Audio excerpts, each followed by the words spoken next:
ਲਾਉਂਦੇ ਸ਼ਗਿਰਦ ਹੈਗਾ, ਇਹਦੇ ਕੋਲ ਲੈ ਜਾਂਦੇ ਆ। ਉਸਤਾਦ ਪਤਾ ਨਹੀਂ ਕਿਦੋਂ ਕਿਤੇ ਗਿਆ। गोलमाल है भाई, सब गोलमाल है। अस्सलाम वालेकुम।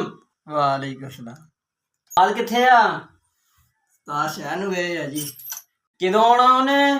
ਟਾਈਮ ਲੱਗ ਜਾਣਾ ਜੀ ਉਹਨਾਂ ਨੂੰ। ਉਸਤਾਦ ਨੂੰ ਨਾ ਸੂਟਾਂ ਦਾ ਮੈਂ ਕਿਹਾ ਸੀਗਾ ਸਿਲਾਈ ਦੇਣ ਨੂੰ ਨਾ, ਮੈਂ ਦੇਖ ਕੇ ਗਿਆ ਸੀਗਾ ਵੀ ਸਿਲਾਈ ਕਰਦੀ ਸੂਟ ਮੇਰੇ। ਕਹਿੰਦਾ ਸੀ ਸਿਪ ਗਏ ਤੇ ਤੂੰ ਆ ਕੇ ਨਾ ਲੈ ਜੀ ਮੇਰੇ ਕੋਲੋਂ। ਹੁਣ ਉਹ ਟੱਕਰਿਆ ਹੀ ਕੋਈ ਨਹੀਂ ਹੈਗਾ।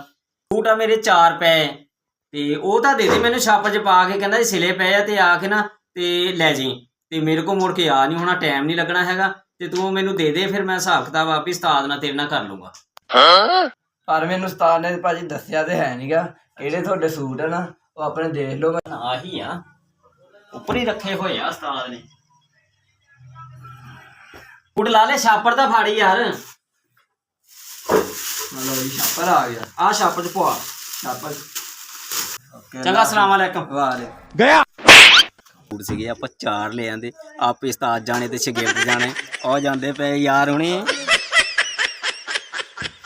ਆਇਆ ਗਿਆ ਤਾਂ ਚਾਚਾ ਆਇਆ ਸੀਗਾ, ਉਹ 4 ਸੂਟ ਲੈ ਗਿਆ।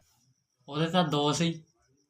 ਚਾਚਾ ਕਹਿੰਦਾ ਸੀਗਾ ਮੈਂ ਤੇਰੇ ਉਸਤਾਦ ਨੂੰ ਦੱਸਿਆ ਵਾ, ਮੈਂ ਆਪ ਹੀ ਕਰ ਲੂੰਗਾ ਤੇਰੇ ਉਸਤਾਦ ਦੇ ਨਾਲ। ਤੇ ਫਿਰ ਮੈਂ ਉਹਨੂੰ ਛਾਪੜੀ ਪਾ ਦੇ ਦਿੱਤੇ। ਉਹਦੇ 2 ਸੂਟ ਸੀਗੇ, ਤੂੰ 4 ਦੇ ਦਿੱਤੇ। ਤਾਂ ਫਿਰ ਆਪਾਂ ਦਾਲ ਆ ਗਿਆ। ਹੁਣ ਕੀ ਫਾਇਦਾ ਏਦਾਂ ਕਰਨੇ ਦਾ?